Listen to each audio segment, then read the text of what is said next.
ताजमहल की अमर कहानी। एक बादशाह, एक बेगम और एक ख्वाब। बहुत वक्त पहले की बात है। सन 179 में आगरा के राजमहल में एक बच्चे ने जन्म लिया। नाम रखा गया खुर्रम। ये वही खुर्रम था जो आगे चलकर मुगल साम्राज्य का 5वां बादशाह बना, शाहजहां। शाहजहां यानी दुनिया का राजा। एक ऐसा शासक था जो सिर्फ तलवार और तख्त के लिए नहीं बल्कि अपनी कला प्रेमिता और भावनाओं के लिए भी जाना गया। उसके राज्य में कला, संस्कृति और स्थापत्य अपने चरम पर पहुंचे। लेकिन इस कहानी का असली रंग तब चढ़ा जब शाहजहां की जिंदगी में आई एक लड़की, अर्जुमंद बानो बेगम, जो आगे चलकर मुमताज महल के नाम से जानी गई। कहते हैं एक दिन आगरा के बाजार में शाहजहां की नजर एक लड़की पर पड़ी। उसकी आंखों में चमक थी, चेहरे पर सादगी और मुस्कुराहट में जादू। वो अर्जुमंद थी। शाहजहां वहीं ठिठक गया। कई सालों बाद सन 1612 में दोनों का निकाह हुआ और इस निकाह ने इतिहास की सबसे खूबसूरत प्रेम कहानियों में एक अध्याय जोड़ दिया। मुमताज सिर्फ रानी नहीं, साथी थी। मुमताज महल केवल एक बेगम नहीं थी, वह शाहजहां की सलाहकार, उसकी हमराज और सबसे करीबी दोस्त। युद्ध हो या राज्य का कोई बड़ा निर्णय,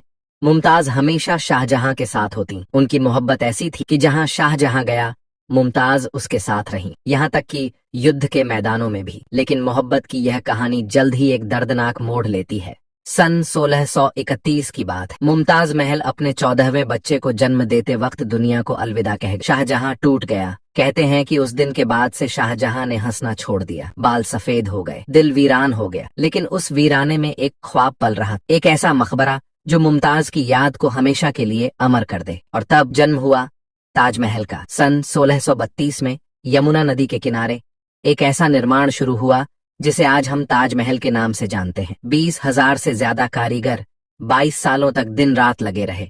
संगमरमर मंगवाया गया मकराना से, नीलम श्रीलंका से, फिरोजा तिब्बत से और जड़े गए 28 प्रकार के कीमती पत्थर। ताजमहल कोई आम इमारत नहीं, ये एक कलात्मक संकल्प था। एक प्रेमी का अपनी प्रेमिका को दिया गया सबसे कीमती तोहफा।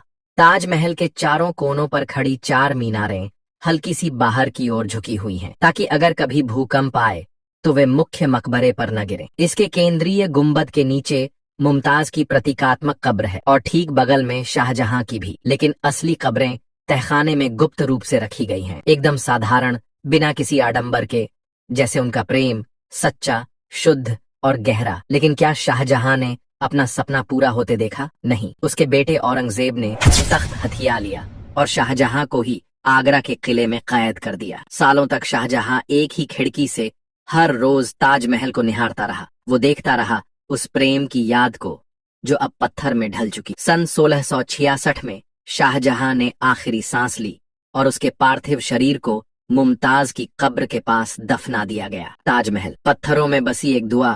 ताजमहल सिर्फ एक इमारत नहीं है, ये एक अरमान है जो कभी पूरा नहीं हो पाया। ये एक दर्द है जो अब भी संगमरमर की दीवारों से झांकता है। ये एक प्रेम है जो वक्त से भी परे है। आज का ताजमहल, हर साल लाखों लोग ताजमहल देखने आते हैं, लेकिन कुछ ही हैं जो उसकी खामोशी को सुनते हैं। जब आप उसके गलियारों में चलते हैं तो ऐसा लगता है जैसे मुमताज की सिसकियां और शाहजहां की तड़प अब भी वहां गूंजती हैं। ये एक ऐसी कहानी है जो हर दिल को छू जाती है। अगर मोहब्बत को देखना है तो किताबों में मत ढूंढो, यमुना के किनारे जाओ जहां ताजमहल खड़ा है और वहां पत्थर भी इश्क की जुबान बोलते हैं। ऐसी वीडियो के लिए वीडियो को लाइक करें और चैनल को सब्सक्राइब करें। धन्यवाद।